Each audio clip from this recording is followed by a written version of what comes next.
Powered by the Montana Television Network. This is the 5:30 News on Q2, Montana's news leader. Good evening, everyone. Thanks for joining us this Tuesday. I'm Jeanelle Slade. We'll check in with Russ in just a moment. But first, across Montana tonight, 5 more COVID-19 cases confirmed. This as Governor Steve Bullock extends school closures, tightens restrictions on those who are still gathering, and pleads with every Montanan to set a good example. The coronavirus situation changing by the minute. So tonight, those 5 new confirmed cases bring Montana's total to 51. One new case directly here in Yellowstone County moves the total to 8. Gallatin County continues to lead the way with 19 confirmed cases, 3 announced just an hour ago. Jefferson County is now on the map with 1 case this afternoon. So far, more than 1,600 people have been tested in Montana and no deaths have been reported. Well, Montana is still with a relatively small number of cases compared to other places in the U.S., but that number is growing.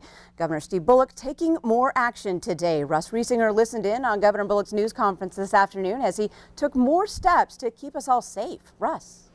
Well, Jeanelle, Governor Bullock saying today that he expects the numbers of people testing positive for COVID-19 here in Montana to increase. We're now up to 51, as you just mentioned. He says the main thing we can all do is to practice social distancing and avoid large groups of people. And he's announcing some additional steps to try and keep the virus from spreading. First of all, the order to close non-essential businesses and schools is being extended now to April 10th. For now, Bullock wants to hold off on shutting schools down for the rest of the school year. Some have asked, why don't I just close down the schools for the rest of the year? Or conversely, when I say 2 more weeks, am I confident that life will be back to normal in 2 weeks?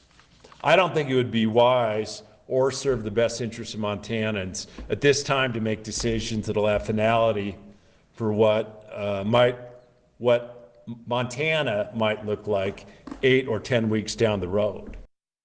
So 2 more weeks added on to that order to close schools and non-essential businesses. That order now in effect until April 10th. Now, the governor also announced that gatherings are now limited to no more than 10 people. That had been a recommendation before. It's now an order.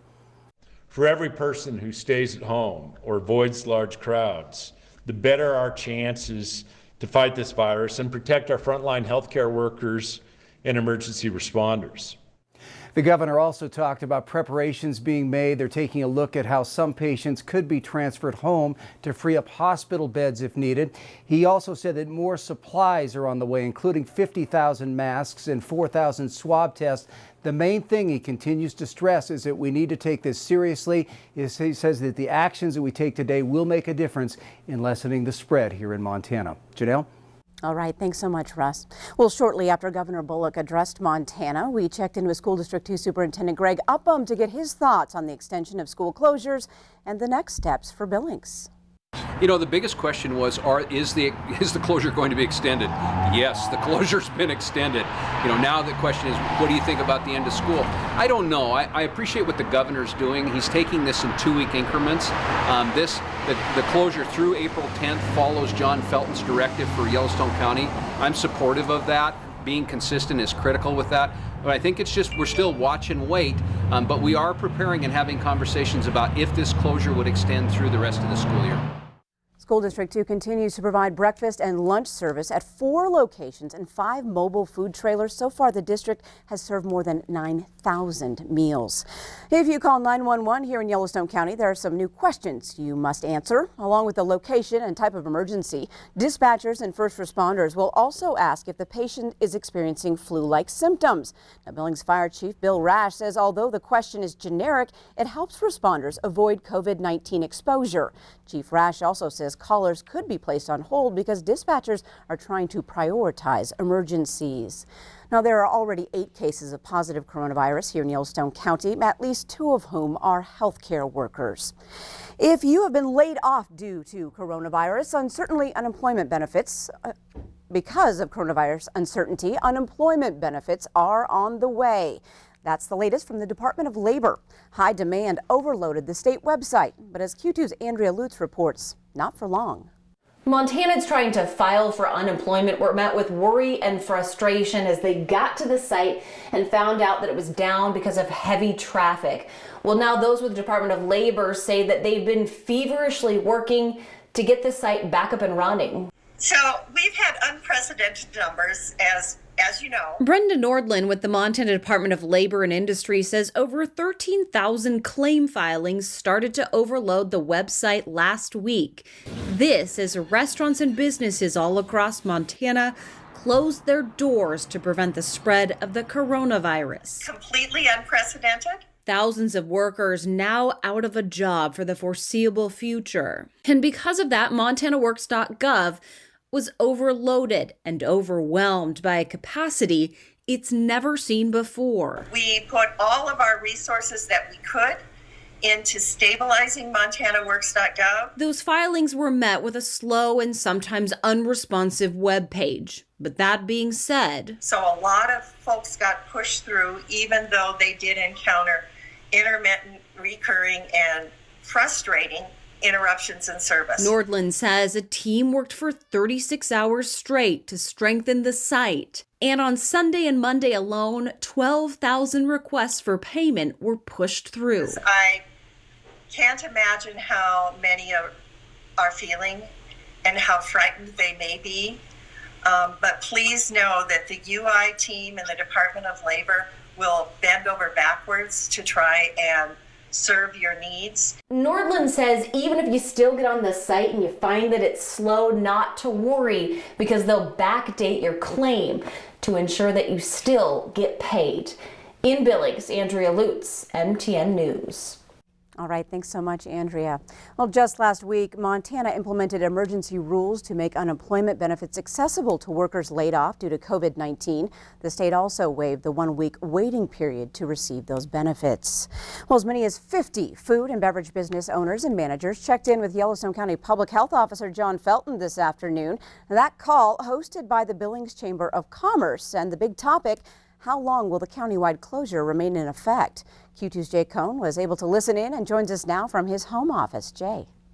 A very interesting and frank discussion with John Felton today as we learn more about this COVID-19 virus and our local response to it.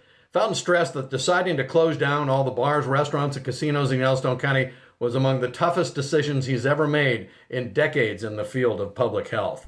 First, regarding how long the closure will last, this was the big question.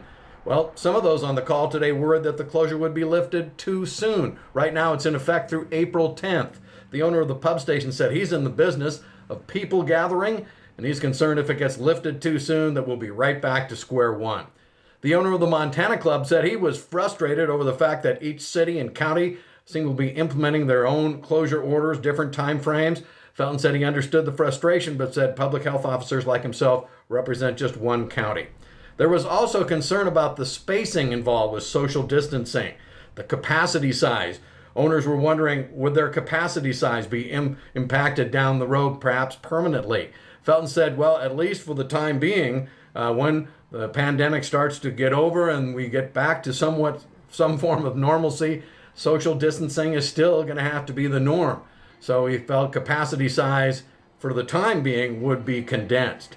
Felton said, one bit of good news along the question of cleaning, that many of the common wipes and sprays work well against COVID-19. In fact, he says one of the most effective is the old bleach solution that perhaps that Grandma passed down over the years. He said that's one of the best things. Also, Felton said once the casinos are allowed to reopen, there's going to be a spacing issue and perhaps a new protocol for cleaning machines, maybe once after each customer per machine. And of course, the machines will have to be spaced out further, which means fewer machines per casino. I guess it's all part of this brave new world that we're all living in. So for now, that's it here from the home office. Back to you guys. All right, thanks so much, Jay. Now, the Chamber invited local media and businesses to take part in today's call. Well, Yellowstone and Glacier National Parks are now shut down, effective immediately. The parks are closed to all visitors until further notice. Highways within the park that support commerce will stay open. Now, this comes after health officials from counties surrounding Yellowstone National Park made the request. County leaders saying the move will reduce non-local traffic and large groups and also help protect the small local healthcare system. Well, here in this community, medical experts reminding us all once again, if you are feeling symptoms of the coronavirus, do not go straight to the emergency room. We touched bases with Dr. Brad Fuller this afternoon for an update. Right now, we're trying to keep the emergency departments free of questionable cases. If somebody is ill, they've got a fever, they've got a cough, they're short of breath, their oxygen levels are low, definitely we would want them to seek emergency care. But we know that the ERs are going to be inundated with patients, and so we're trying to take some of that workload off of them. Sometimes the walk-in clinics will be able to help that. Sometimes our office can help that. So if a patient doesn't have a primary doctor, they could sure call our office, and we can talk to them over the telephone to see what their risks are and maybe potential for COVID-19. And depending on that result, we may send them to the emergency department if they're ill enough, or we may have them come in here just to kind of get the ball rolling and ask them more questions and examine them. So right now we're trying to tell people don't go straight to the ER for evaluation. They may not be able to handle the influx of patients. So call your doctor. If you don't have one, you can go to the walk-in clinic. We're fielding calls all the time, several times a day here in our office, and we can kind of give some guidance or direction over the telephone that way. All right, thanks so much, Dr. Brad Fuller with Family Fuller Medicine. Well, today is Take Out Tuesday. Coming up later, we'll show you how local businesses are thinking out of the box to promote their services. Plus, also in sports, Scott joins us with our Athletes of the Week who will melt your heart. Stay with us. Rain and snow starting to move into the Billings area this evening, and that has prompted the Billings National Weather Service to issue winter weather advisories and winter storm warnings. We'll tell you all about it coming up in a few more minutes. You're watching MTN News with Jeanelle Slade and Russ Riesinger. Storm Tracker weather with Bob McGuire. And sports with Scott Green. This is the 5:30 news on Q2, Montana's news leader.